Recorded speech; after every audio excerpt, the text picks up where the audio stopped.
Movie की शुरुआत में हमें काल नाम का एक लड़का दिखाया जाता है। वो अपने माता पिता के साथ एक दूर दराज के गांव में रहता है। वहां उसके पिता मक्के की खेती करते थे और वो रोज अपने पिता को कड़ी मेहनत करते देखता था। उसे अपने पिता पर दया आती थी और उसने उनकी मदद करने की पहल की। पहले तो उसके पिता ने इसकी इजाजत नहीं दी। उन्होंने कहा कि काल को दूसरे बच्चों की तरह पढ़ाई और खेलने पर ध्यान देना चाहिए, लेकिन क्योंकि वो जिद करता रहा तो आखिरकार उसके पिता ने उसे मदद करने की इजाजत दे दी। कुछ साल बाद काल बड़ा हो गया। बगीचे में काम करते समय अचानक उसकी माँ उसे तैयार होने के लिए कहने आई। पता चला कि आज काल के United states naval military training selection में हिस्सा लेने का दिन है। उनके अलग होने के समय उसके पिता ने उससे वादा करवाया कि वो फिर कभी गांव वापस नहीं आएगा। दुख की बात है, फिर भी उसके पिता को वो शब्द कहने पड़े क्योंकि वो चाहते थे कि उनका बेटा अपने परिवार के बारे में सोचे बिना शहर में काम पर ध्यान दे और एक सफल इंसान बने। लेकिन जब वो मिलिट्री बेस पर पहुंचा तो काल सिर्फ एक कुक बन गया। उस समय अमेरिकी सेना अश्वेत लोगों को सेना में शामिल होने की इजाजत नहीं देती थी। वे अब भी अश्वेत लोगों को गुलाम समझते थे, जिन्हें गोरे लोगों के पैरों के नीचे काम करना पड़ता था। अगले दिन काल और उसके दोस्त ने अपनी क्लास में एक गोरे छात्र को तैरते हुए देखा। उसके दोस्त ने बताया कि गोरे लोगों और अश्वेत लोगों के तैरने का शेड्यूल अलग अलग था। ये सुनकर उसे हैरानी हुई कि इसमें भेदभाव क्यों किया जाता है, फिर भी वे दोनों इंसान हैं। फिर उसने बिना सोचे समझे तैरने का जोखिम उठाया। जब काल आया तो वहां मौजूद सभी लोगों ने तुरंत उसका अपमान किया। यहां तक कि जहाज के कप्तान ने भी अपने असिस्टेंट को उसे बाहर निकालने का आदेश दिया। इस घटना के बाद उसे सजा वाले कमरे में बंद कर दिया गया। जब जहाज का कप्तान आया तो उसने कहा कि वो काल की तैरने की गति से प्रभावित है। फिर कप्तान ने उसे रेस्क्यू स्विम टीम में डाल दिया। ये सुनकर काल बहुत खुश हुआ। फिर उसने तुरंत अपने माता पिता को सूचित करने के लिए एक पत्र लिखा। अगले दिन समुद्र के बीच में एक हेलीकॉप्टर दुर्घटनाग्रस्त हो गया। घबराकर जहाज के कप्तान ने तुरंत एक गोताखोर को हेलीकॉप्टर पायलट को बचाने का आदेश दिया। लंबे इंतजार के बाद गोताखोर आखिरकार बाहर आ गया। गोताखोर का नाम चीफ संडे है। वो नौसेना में मास्टर चीफ रैंक वाले गोताखोरों में से एक है। मास्टर चीफ सबसे ऊंची डाइविंग टीम है। दुर्भाग्य से हालांकि पायलट को सफलतापूर्वक निकाल लिया गया था, लेकिन उसकी जान नहीं बचाई जा सकी। फिर एक दूसरा गोताखोर को पायलट को बचाने के लिए नीचे उतरता है, जो अभी भी समुद्र में है। यहाँ एक गोताखोर सिर्फ एक ही इंसान को बचा सकता था, क्योंकि उस साल गोताखोर के कपड़े का वजन 200 किलोग्राम से ज्यादा था। दूसरे गोताखोर के नीचे जाने का समय हो गया था। सेफ्टी रस्सी टूट गई, जिससे गोताखोर तुरंत समुद्र की तलहटी में गिर गया। चीफ संडे ने फिर बिना वेट सूट पहने उसे बचाने के लिए छलांग लगा दी। आखिर में वे दोनों बचने में कामयाब रहे। इस घटना के कारण उसके फेफड़ों में बुरी तरह चोट लगी और उसे अस्पताल में भर्ती कराया गया। डॉक्टर ने उसे पूरी तरह ठीक होने तक दोबारा डाइविंग न करने की भी सलाह दी। डॉक्टर का फैसला सुनकर वो बहुत निराश हो गया और उसने वहां हंगामा किया। अगले दिन उस पर कल के हंगामे के लिए मुकदमा चलाया गया। मुकदमे में काल सहित पूरी मिलिट्री नेवी मौजूद थी। फिर कैप्टन ने उसे डिमोट करके डाइव टीम का कोच बनाने का फैसला किया। जब मुकदमा खत्म हो गया तो काल कैप्टन के पास गया और हेडक्वार्टर में डाइविंग ट्रेनिंग में हिस्सा लेने की इजाजत मांगी। उसने कहा कि वो कल चीफ संडे के बचाव को देखकर हैरान था और अब उसने चीफ संडे जैसा बचाने वाला बनने का पक्का इरादा कर लिया है। उस पक्के इरादे को देखकर कैप्टन का दिल पिघल गया और उसने उसे स्विमिंग डिवीजन से डाइविंग डिवीजन में बदलने की इजाजत दे दी। अगले दिन वो ट्रेनिंग कैंप में पहुंचा। जब उसने गार्ड को ड्यूटी का लेटर दिया तो गार्ड्स हैरान रह गए, क्योंकि अब तक किसी भी काले व्यक्ति को मरीन बेस में घुसने की इजाजत नहीं दी गई थी। कुछ ही देर में चीफ संडे बाहर आ गए। पता चला कि वो डाइव कैंप में कोच होंगे। फिर काल ने वहां आने का मकसद बताया, लेकिन चीफ संडे ने इसके बजाय उसका मजाक उड़ाते हुए कहा कि काले लोग डाइविंग के लायक नहीं होते, काले लोग सिर्फ खाना बनाने के लायक होते हैं। उसकी बेइज्जती सुनकर काल सिर्फ चुप रहा और सब्र किया। चीफ संडे के जाने के बाद वो शाम तक गेट पर इंतजार करता रहा। जब चीफ संडे वापस आए तो वो काल को अभी भी गेट के बाहर देखकर परेशान हो गए। फिर वो उसे वापस उसके गांव ले गए, लेकिन काल ने मना कर दिया और कहा कि उसने अपने पिता से वादा किया है कि वो जरूर नेवी का सदस्य बनेगा। उसका पक्का इरादा देखकर फिर आखिर में उन्होंने उसे अंदर आने दिया। कैंप में एक स्नोहिल नाम का स्टूडेंट उसके पास आया। वो अकेला गोरा व्यक्ति था जो चमड़ी के रंग की परवाह किए बिना काल को नमस्ते कहने को तैयार था। फिर उसने बताया कि कैंप की कमान मिस्टर पैपी नाम के एक पूर्व मरीन के हाथ में थी। फिर स्नोहिल उसे उसके डॉर्म रूम तक ले गया। वहां एक नया गोरा स्टूडेंट दिखा जिसने काल के आने को स्वीकार नहीं किया। जब चीफ संडे आए तो उन्होंने वहां मौजूद सभी स्टूडेंट्स को समझाया कि काल अब कैंप में स्टूडेंट ट्रेनिंग कैंप का हिस्सा है। कोच की बातें सुनकर दूसरे स्टूडेंट्स एक एक करके डॉर्मेट्री से बाहर आ गए और कहा कि काले लोगों के साथ एक ही कमरे में सोने से बेहतर है कि नेवी छोड़ दी जाए, जब तक कि सिर्फ काल और स्नोहिल ही नहीं बचे। रात में उसने कार्ल को जबरदस्ती उठाया और उसे बाहर घसीट कर ले गया। उसे पानी भी डाला और कहा कि अब से कार्ल को अपनी जगह पता होनी चाहिए, उसे आलसी होने का कोई हक नहीं है। क्योंकि चीफ संडे काले लोगों को स्वीकार करते हैं, उनका नाम अब खराब हो गया है। अगले दिन कार्ल की पहली ट्रेनिंग शुरू होती है। चीफ संडे ने समझाया कि इस पहली एक्सरसाइज में बहुत से लोग फेल हो जाएंगे, क्योंकि तैरना और डाइविंग दो अलग अलग चीजें हैं। जो जानता है स्नो हिल अपने शहर का सबसे अच्छा तैराक है। फिर वो स्नो हिल की डाइविंग स्किल्स का टेस्ट लेते हैं। डाइव न कर पाने के कारण उन्होंने तुरंत स्नो हिल को ट्रेनिंग से बाहर कर दिया। दिन बीतते गए, कार्ल दूसरे स्टूडेंट्स के साथ ट्रेनिंग करता रहा, जब तक लिखित परीक्षा नहीं आ गई। उसे खराब ग्रेड मिले। अधिकारी ने बताया कि अगर अगले टेस्ट में फिर से खराब स्कोर आया तो उसे ट्रेनिंग से निकाल दिया जाएगा। सेमेस्टर ब्रेक के दौरान वो पढ़ाई के लिए शहर की लाइब्रेरी जाने का फैसला किया। वहां वो जो नाम की लाइब्रेरियन से मिला। वो नर्सिंग में मेजर कर रही एक स्टूडेंट थी। लेकिन जब कार्ल ने जो से उसे पढ़ाई में गाइड करने के लिए कहा तो उसने मना कर दिया और कहा कि नेवी के बारे में सबक बहुत मुश्किल था और कार्ल को इसे समझने में महीनों लग गए। कार्ल की लगन देखकर आखिरकार उसने उसे पढ़ाई में मदद करने का फैसला किया और आखिरकार कार्ल अच्छे ग्रेड लाने में कामयाब रहा। दोपहर में फिर से चीफ संडे डाइविंग सिखाने लगे। फिर वो राउर्क और अचार नाम के दो नए ट्रेनी को डूबे हुए जहाज को वेल्ड करने का आदेश देते हैं। लेकिन जब अचार फिर से वेल्डिंग कर रहा था, अचानक जहाज हिल गया और लगभग एक खाई में गिरने ही वाला था।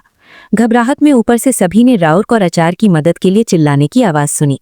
फिर कार्ल ने उन दोनों को बचाने के लिए वॉलंटियर किया, क्योंकि उनके पास कोई और चारा नहीं था। फिर चीफ संडे ने उन्हें उन दोनों को बचाने के लिए 5 मिनट दिए, इससे पहले कि उनकी हवा खत्म हो जाए। जब वो उन्हें बचा रहा था, डरा हुआ राउर्क कार्ल से दूर भाग गया। उसे गुस्सा आया, लेकिन वो अचार की मदद करने की अपने मिशन पर फोकस रहा। और उसके बाद चीफ संडे ने नेवी कमांडर से मिला अवार्ड पढ़कर सुनाया। लेकिन अवार्ड राउर्क को मिला, भले ही कार्ल ने अपने साथियों की जान बचाने में अहम भूमिका निभाई थी। कमांडर ने फिर भी उसकी सेवाओं को मानने से मना कर दिया, सिर्फ इसलिए क्योंकि वो काला था। दूसरे स्टूडेंट्स जिन्होंने कार्ल का सब्र देखा, उन्हें सहानुभूति हुई और धीरे धीरे वे उससे दोस्ती करना चाहते थे। अगले दिन उसने गांव में अपने परिवार को फोन किया।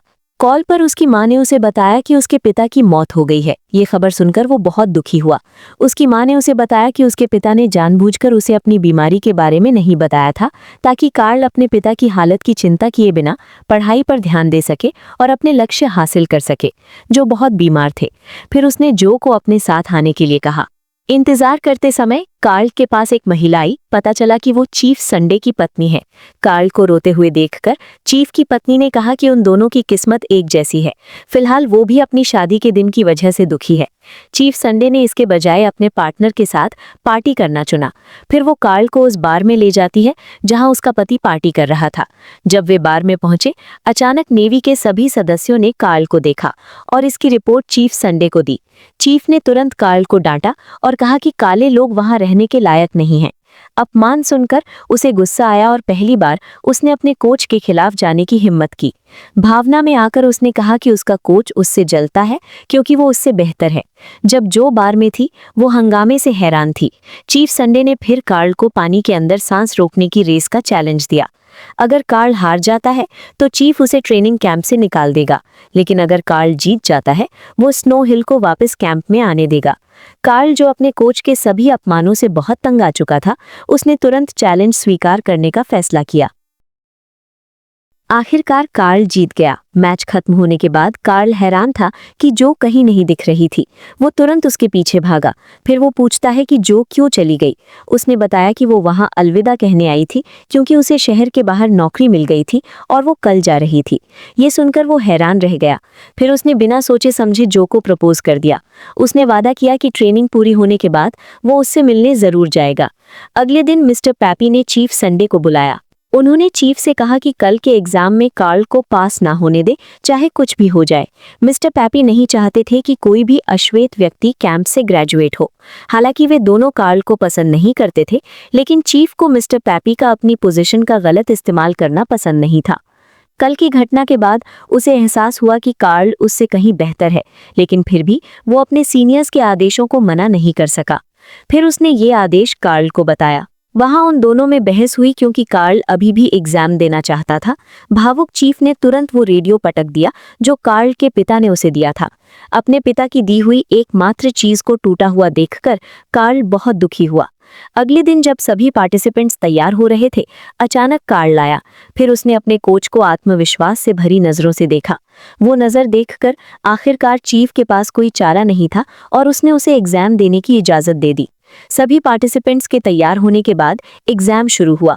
ऊपर से कई लोगों ने टेस्ट किट वाला बैग पानी में फेंक दिया, लेकिन जब कार्ल की बारी आई, मिस्टर पैपी के आदेश पर बैग फाड़ दिया गया। पानी में उसे कुछ नहीं पता था। वो अभी भी इक्विपमेंट ढूंढने की कोशिश कर रहा था। कई घंटे बीत गए। पार्टिसिपेंट्स एक एक करके सफलतापूर्वक एग्जाम पूरा करते गए, जब तक कि पानी में सिर्फ कार्ल बचा। मिस्टर पैपी, जो एग्जाम की निगरानी कर रहे थे, उन्होंने चीफ से कहा कि कार्ल को तब तक पानी में रहने दो जब तक उसकी सांस न फूल जाए। वहां वो दुविधा में पड़ गया। वो मिस्टर पैपी के आदेशों को मना नहीं कर सकता था, क्योंकि इससे उसका करियर बर्बाद हो जाता, जबकि जो काम पर थी और उसे कार्ल के बारे में बुरा लग रहा था। फिर वो जल्दी से एग्जाम वाली जगह पर पहुंची। देर रात तक कार्ल अभी भी समुद्र के नीचे था। चीफ और दूसरे एग्जाम देने वाले चिंतित होने लगे थे। मिस्टर पैपी दूर से फोन पर चिल्ला रहे थे कि चीफ कार्ल की मदद ना करे। चिंता के बीच आखिरकार उसने बॉस के आदेशों के खिलाफ जाने का फैसला किया और तुरंत दूसरे पार्टिसिपेंट्स को कार्ल को सतह पर लाने का आदेश दिया। लेकिन जब वे खींचने की कोशिश करते हैं, अचानक कार्ल सतह पर आ गया और वो पास हो गया। अगले दिन ग्रेजुएशन सेरेमनी में स्नो हिल उसे अच्छी खबर और बुरी खबर बताने के लिए कैंप आया। अच्छी खबर यह है कि नेवी ने उसे फिर से डाइविंग ट्रेनिंग लेने की इजाजत दे दी है, और बुरी खबर यह है कि मिस्टर पैपी के आदेशों की अवहेलना करने के लिए चीफ संडे को नौकरी से निकाल दिया गया है। कार्ल के पास से गुजरते हुए वहां वो बस चुप रह सका। फिर उसने बिस्तर पर अपना सामान पैक किया। वो ये देखकर हैरान रह गया कि उसके पिता का रेडियो सही सलामत वापस आ गया था। उसे पता चला कि चीफ संडे ने उसे ठीक किया था। कुछ साल बाद कार्ल अब नेवी में एक सीनियर गोताखोर है। उसकी शादी जो से भी हो गई है और उसका एक बेटा है। फिलहाल वो यूनाइटेड स्टेट्स के इतिहास का सबसे बड़ा मिशन पूरा कर रहा है, यानी समुद्र की सतह में डूबे एक न्यूक्लियर बम को ढूंढना। कमांडर ने उसे बताया कि जब बम फटेगा तो धमाके की ताकत पूरे इलाके को पूरी तरह तबाह कर सकती है। शुरू में कमांडर को शक था कि क्या कार्ल अकेले मिशन पूरा कर पाएंगे, लेकिन उसने फिर से सबको साबित कर दिया कि वो कामयाब हुआ। कार्ल की कामयाबी को पूरे अमेरिका में लाइव दिखाया गया। कार्ल, जिसे सिर्फ काला होने की वजह से नीचा समझा जाता था, अब वो एक हीरो है। फिर कमांडर ने दूसरे सदस्यों को बम को सतह पर लाने का आदेश दिया, लेकिन जब बम उठाया गया, अचानक रस्सी टूट जाती है, जिसके कारण बम के वजन से एक स्टील का हुक तेजी से कार्ल की तरफ आता है, जिससे कार्ल का पैर बुरी तरह जख्मी हो जाता है। जब कार्ल उठता है तो वो हैरान रह जाता है, वो अस्पताल में क्यों है। फिर जो ने उसे बताया कि ये कल की घटना का नतीजा था। उसका पैर लगभग कट गया था और उसे बताया गया कि वो फिर कभी सामान्य रूप से नहीं चल पाएगा। ये सुनकर उसे झटका लगा। उसे अपने पिता पर शर्म आई कि वो उन्हें गर्व महसूस नहीं करा पाया। दूसरी तरफ चीफ संडे को डाइविंग लाइसेंस रद्द होने के बाद गंभीर डिप्रेशन के कारण एक मेंटल हॉस्पिटल में देखा गया। अगले दिन जब वो अकेला बैठा था, एक नर्स ने उसे एक अखबार दिया। अखबार में उसने कल के कार्ल के एक्सीडेंट की खबर देखी। एक पूर्व टीचर होने के नाते उसे कार्ल से मिलने जरूरी लगा।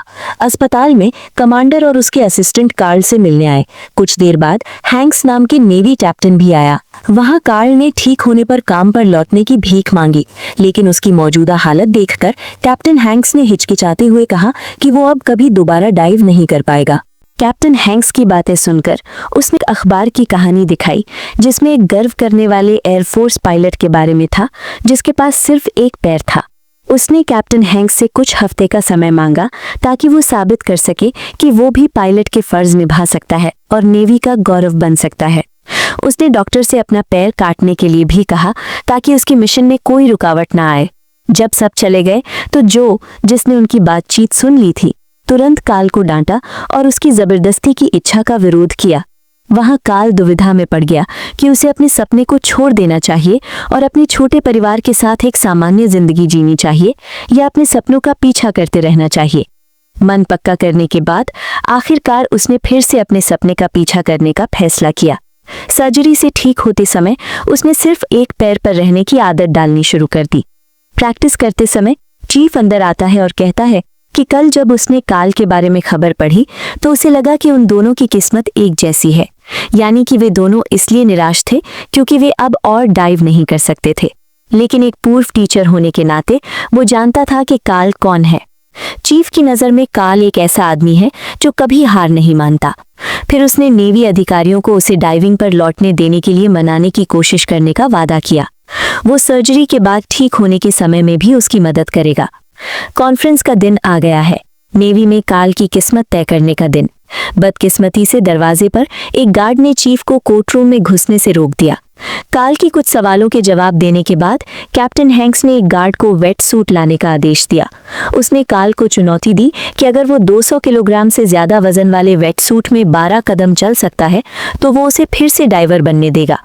कमरे के बाहर चीफ को गुस्सा आया और उसने गार्ड को अंदर जाने देने के लिए मजबूर किया। आखिरकार डर के मारे गार्ड ने चीफ को कोर्टरूम में घुसने दिया। दरवाजा खोलते समय ये देखकर उसे हैरानी हुई कि बड़े अधिकारी काल को 200 किलोग्राम से ज्यादा वजन का वेट सूट पहनने के लिए कह रहे थे। पीछे से काल की पत्नी और उसका बेटा अपने पिता का संघर्ष देखने के लिए अभी अभी आए थे। चीफ ने बड़े अधिकारियों से नरमी बरतने की गुजारिश करते हुए समझाया कि आम लोगों को इतने भारी वेट सूट में चलने में मुश्किल होती है। काल की तो बात ही छोड़ो, लेकिन काल आत्मविश्वास भरी नजर से चीफ को भरोसा दिलाता रहा। वो साबित करेगा कि कमी किसी के सपने पूरे करने में रुकावट नहीं बन सकती। अपने स्टूडेंट का हौसला देखकर चीफ ने काल के फैसले का साथ देने का फैसला किया। फिर सब कुछ तैयार होने के बाद वो खड़ा हुआ और अपने 12 कदम शुरू किए। नेवी डाइवर, खड़े हो जाओ। 1, 2, 3, 4। धन्यवाद। भगवान की कसम कुकी, अपनी गांड हिलाओ, मुझे मेरे 12 चाहिए। 9। नेवी डाइवर, अब तुम इस लाइन में रिपोर्ट करो कुकी। आखिरकार वो अपने 12 कदम पूरे करने में कामयाब रहा। काल की कोशिशें देखकर कैप्टन हैंक्स और सभी बड़े अधिकारियों ने काल को नेवी डाइवर में दोबारा शामिल करने का फैसला किया। अचानक पूरी ऑडियंस खड़ी हो गई और काल की मेहनत देखकर हैरानी से तालियां बजाने लगी। जश्न के बीच चीफ को लगा कि उसकी टीचर के तौर पर ड्यूटी पूरी हो गई है। फिर वो चला गया और सल्यूट किया, उस काले स्टूडेंट को आखिरी सल्यूट जिसने उसे जिंदगी का एक कीमती सबक सिखाया था, यानी अपने सपनों को पूरा करने का पक्का इरादा।